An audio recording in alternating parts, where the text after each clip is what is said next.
Hi, I'm Rob Cosman. Welcome to my shop. In this video, we're going to show you how to make an angled dovetail like I have on this pull-out drawer.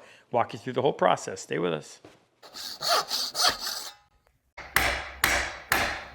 I'm Rob Cosman, and welcome to my shop. We make it our job to help you take your woodworking to the next level.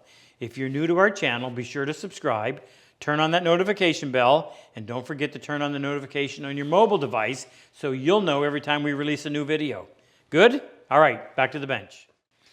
On a previous video, I showed you how to do a splayed dovetail. In fact, what we did it on this little stool. And the whole idea was by splaying it or making those legs flare out, it makes for a more stable stool. This time what we're going to do is we're going to do an angled dovetail. So although still going to be a right angle this way, it's not going to be a right angle in this direction. And I showed you the example on this pull-out drawer, and it was done merely just for aesthetic purposes to fit the design of the cabinet. There's actually one on each side, top and bottom. Not a whole lot of difference, just in the layout mostly, and there's a few things that you got to factor in, and that's the part that we concentrate on most. Right, let's get at it. All right, so I'm going to put the tails in this one, and I'm doing that because it just makes more sense. And this is where we've got to change some angles. But before I do anything, I want to stress how important it is that everything be properly finished, straight, flat, smooth, not necessarily square. So I'm going to go through and I'm going to plane the end of this. I'm going to plane both edges. I'm going to plane both of these edges, and I'm going to plane the inside face. Then we can go and cut this joint.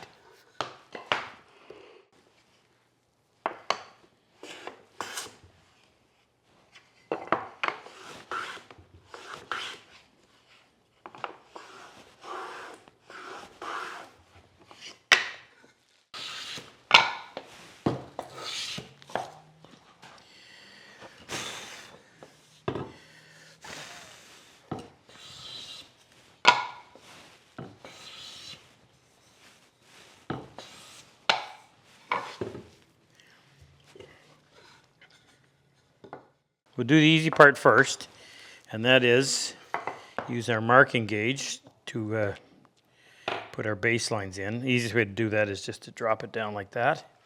So on this one, which is going to be the tailboard, we're going to go on both faces. This one's a little odd just because you're so far out from the support of the face of the gauge. And the ends are going to have to be done with another tool. Actually, I might be able to do this one. Just able to reach this. This one I can't because the cutter won't come down, but we'll draw that across. And this one's easy because it's just going to be on the inside. Both boards are the same thickness, so we don't have to change the setting. Okay, now I'm going to go ahead and I'm going to lay that out with a pencil with the normal way, so I can show you how we have to modify it in order to have it just right. So I'm going to get a pencil and my dovetail gauge, and we'll go through and do that. I'm going to put a piece of masking tape on here just so that I don't have to try to erase those lines after the fact. Okay, so normally what we would do is first adjust for our half pin. I'm going to put a mark on here so I don't have to leave a mark in the wood. I put masking tape on the top as well. Now if we did this over here, actually let's just try it and see what happens. We'll go ahead and lay out for our tails.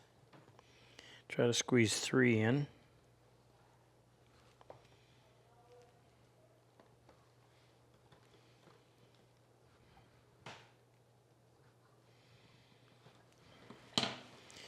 And then we'll lay them out using a 1:6 ratio.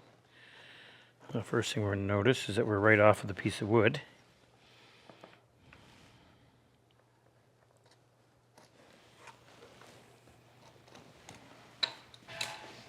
Okay, now let's take a look at this and see what's wrong. Well, the first thing is because of the angle, we would have no half pin because it would be cut off right there. Now the grain is running in this direction, straight like this.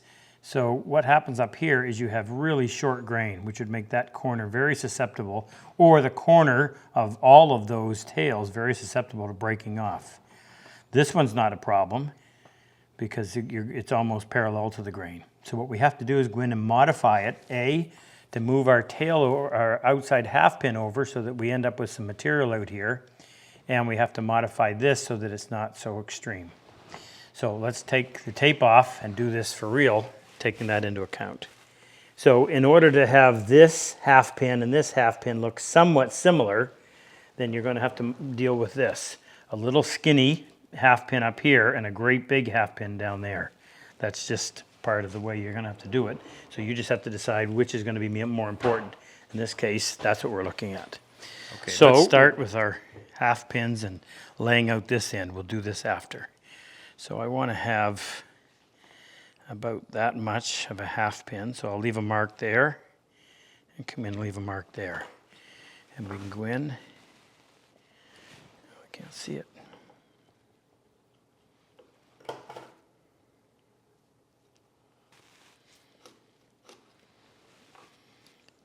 Same thing up here. Disappears in that grain.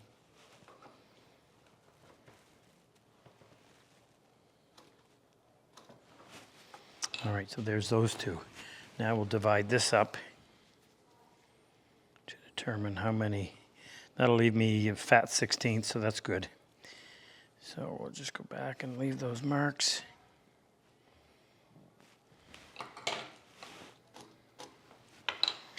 Okay, now we've got to look at this, and I'm just going to use a rule. Like I said, we don't want this to be extremely large, so I'm going to back this off a little bit.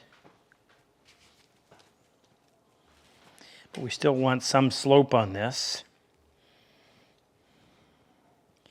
And I'm doing this just for the sake of trying to get an appealing look, but at the same time trying to avoid those really extreme angles that produce such short grain points on the ends of the tails. Now, since we did that over there, we need to do the same thing with this one.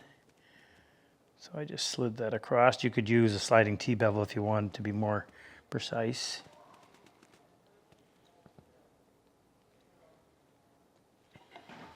Now, if we did this one here, I'm going to adjust that a little bit. Remember, this is a fairly narrow piece, so I'm going to just change that angle just slightly, just so that we have a little more material down here at the base. Now that looks all right, and we could live with that. I'd like to have maybe just a little bit more on that one. I think I'll come in here and try that, just a little more slope. I'll put a piece of tape over that so you don't see it.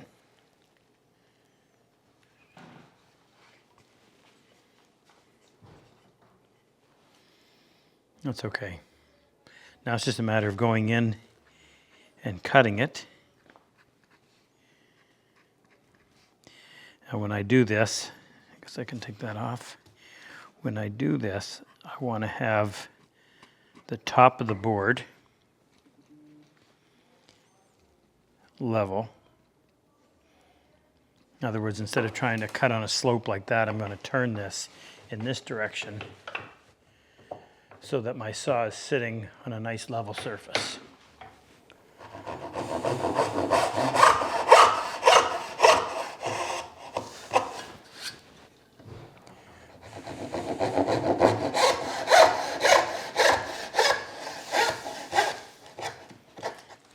And this tape's thicker than most, so 5 is going to actually give you 20 thousandths of an inch, which is plenty for what we need it to do.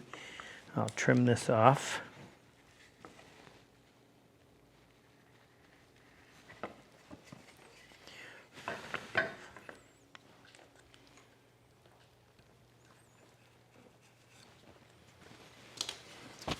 Then with our marking gauge at the previous setting, we'll just cut through that tape. And then peel that off. Okay, now that's going to give us a nice wall to rest up against when we lay out these two pieces. Hey, if you like this video, we have more. Our newsletter has subscriber-only content. monthly discount on tools, and anything we bring out that's new, subscribers get first crack at it. Click on the link below. Let's get back to work. Get this right, tailboard in the vise, pinboard in the vise. Get it flush with the top. And we're going to use our Sean shim to line these up. That little wall will hold it in position. Now I'm going to use a 24 thou offset. So the Sean shim provides for 4 different settings, and the saw, my dovetail saw is quite new, so it should be a 24 thou kerf. And we're just going to set that on the top, move that over, and then holding that firm, since I offset to my left, I'm going to go to the right side of each tail, and I'll reach down and then drag it through the end grain of the pin board, and then I'll do the same thing for this one. And then for the next one, we'll go and we'll flip it around so that the 24 thou is offset in that direction. So referencing against the bottom, move that over, hold that in position. Now since we offset to my right, we go to the left side of each tail and we do the same thing. Reach down in and drag it through. Now it's just a matter of setting the saw in those kerf marks and following the line down to the base. Make a nice plumb cut.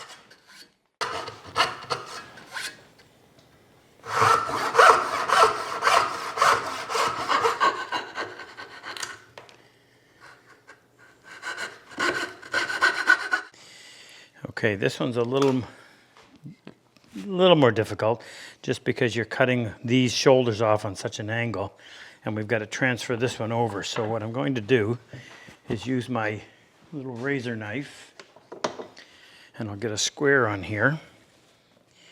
And I want this, I did it this way.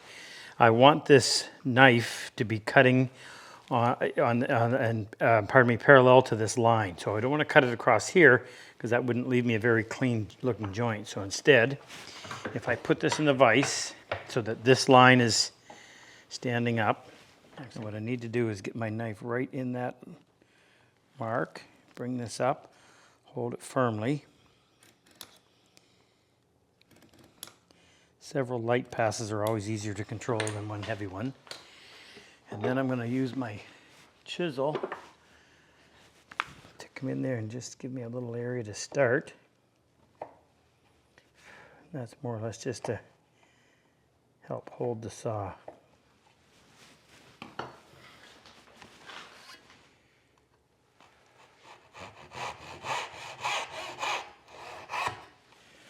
It's not a very deep cut. I'm going to flip this one over. Same thing, we'll come in and just make a little cut in the waist.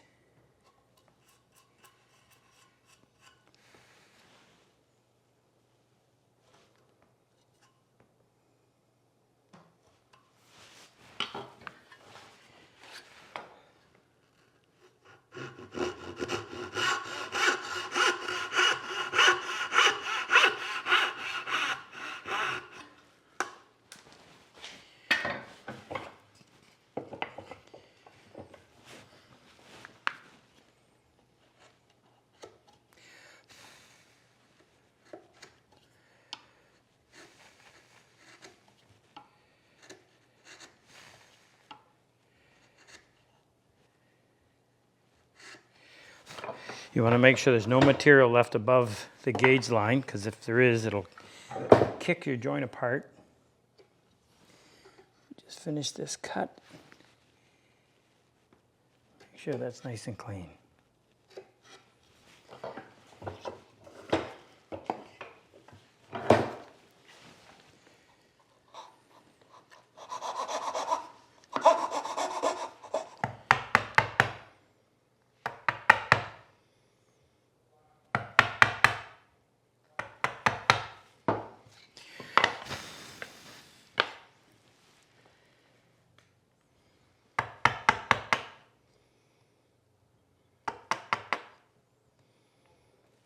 Before you assemble, make sure all your corners are nice and clean, both on the pin board and on the tail board. Make sure you chamfer the insides of your tails. Don't come all the way out to the end. That little bit will help spread the glue and it'll also help get it together. Now you want to go in and you want to butter all of those long grain sides. This will actually lubricate the joint somewhat when you're putting it together. Now, the only concern is going to be that one because it's so small. Hopefully we got everything right on. It won't be an issue. On a normal dovetail, if you had a thin outside half pin like that, you could put a clamp across it, but kind of hard on this one because of the slope. Hopefully we won't need it. Get that started by hand first before you start pounding on it with a hammer or mallet. And when you put it together, make sure it goes together evenly. Don't let one side get ahead of the other.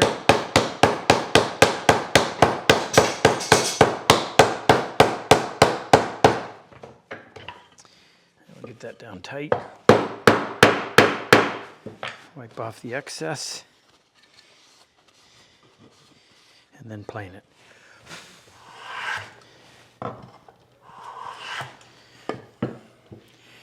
There's your angled dovetail. Good luck with it. If you like my work and enjoy my style of teaching, click on any one of these videos and help take your woodworking to the next level. I've always said, better tools make the job so much easier. If you click on the link below, the chisel and plane icon, it'll take you to our site and introduce you to all the tools that we actually manufacture right here in our shop. It'll also give you information on our online and in-person workshops.